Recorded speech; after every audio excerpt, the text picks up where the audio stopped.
सबसे पहले आपने हाजिर जवाब बनने का जो तरीका बताया उसमें दो तरीके आपने बताए हैं। एक है मुताला यानी किताबों को पढ़ना, किताबों का मुताला करना, बुक्स रीडिंग करना।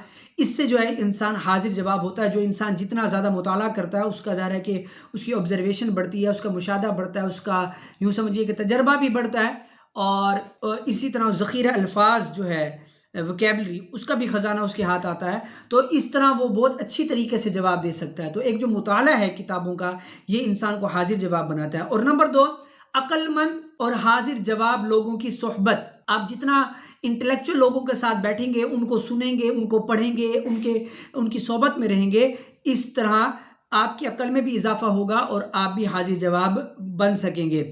अब बाज़ औक़ात ऐसा होता है कि जिनकी सोहबत आपको मुयस्सर ना हो, जैसे हमारे पास्ट के स्कॉलर्स गुजरे हैं, तो उनकी किताबों का मुताला करना उनकी सोहबत का कायम मकाम है। मतलब यह कि इमाम गज़ाली रहमतुल्लाह ताला की अगर आप सोहबत हासिल करना चाहते हैं तो आप उनकी किताबों का मुताला कीजिए।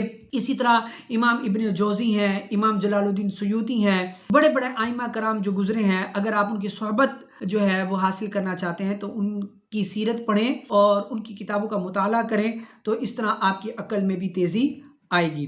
तो हाजिर जवाबी जो है ये अक्ल की तेज़ी का नाम है। तो ये मुताला करने से भी हासिल होती है और ये अक्लमंद लोगों की सोहबत से भी हासिल होती है। अगर फिजिकल सोहबत हासिल ना हो तो फिर आप उनकी किताबों का मुताला